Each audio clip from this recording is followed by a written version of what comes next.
Have you ever seen what happens when a plasma globe gets close to a Tesla coil?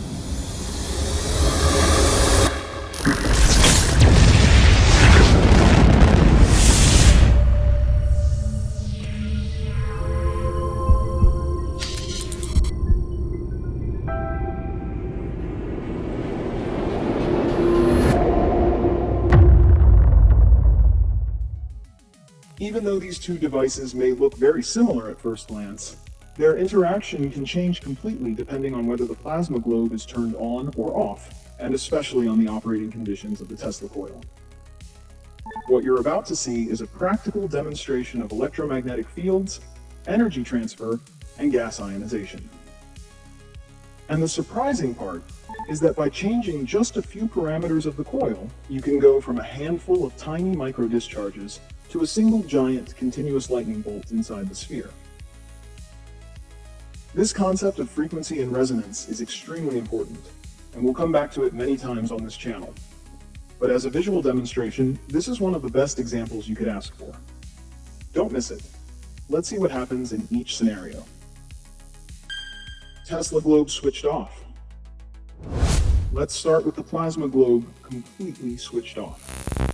As we bring it close to the Tesla coil, the continuous lightning-like discharge we're used to seeing when the globe is operating does not appear. Instead, we can only observe small discharges concentrated in the area closest to the coil. This happens because the electromagnetic field produced by the Tesla coil can still penetrate the globe and induce a potential difference inside it. The low-pressure gases contained within the globe become slightly ionized, but the transferred energy is too low to generate the characteristic luminous filaments. So what we're actually seeing are just tiny micro-discharges occurring in the region where the electric field is strongest. Plasma globe switched on, but weak coupling. Now let's switch on the plasma globe and repeat the experiment. At this point, you might expect a strong interaction between the two devices, but that's not always the case. If the Tesla coil is operating under non-optimal conditions, the energy transfer between the two systems remains very limited. Even though the globe is powered on, its behavior is surprisingly similar to what we observed when it was switched off. Only small, localized discharges become visible, and it almost seems as if the two devices are not communicating with each other. In other words, the electromagnetic coupling is weak, and the amount of energy transferred from the coil to the globe is simply not enough to produce a more dramatic effect. Strong interaction and the formation of a continuous lightning bolt. But now comes the most interesting part. By increasing the spark gap discharge rate like this, and bringing the Tesla coil into a more favorable operating condition, the energy transfer becomes much more efficient. And this is where that important effect we were talking about finally appears. The electric field generated by the coil now interacts much more strongly with the one produced by the plasma globe. The low-pressure gases inside the sphere become ionized much more extensively, and the familiar continuous luminous filament begins to form. As you can see, a single large lightning bolt appears, extending from the globe's central electrode toward the point closest to the Tesla coil. In other words, the two systems are finally exchanging energy much more efficiently. This is a beautiful demonstration of electromagnetic coupling, and of how, under the right conditions, even a small change in the operation of the Tesla coil can completely transform the observed phenomenon. Wait a moment, because I'd like to repeat that concept. A small change in the operation of the Tesla coil can completely transform the observed phenomenon.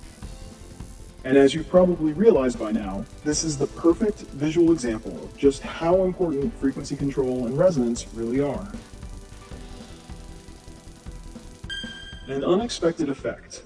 The little tune turned into an electronic instrument. And this is where something happened that, honestly, Marcio did not expect. This plasma globe has a second button that activates a simple 8-bit electronic melody.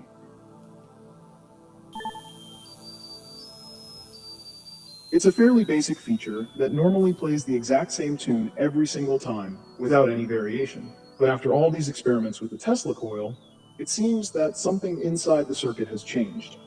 In fact, when I activate the melody and touch the globe, the sound changes in real time. Just listen to this.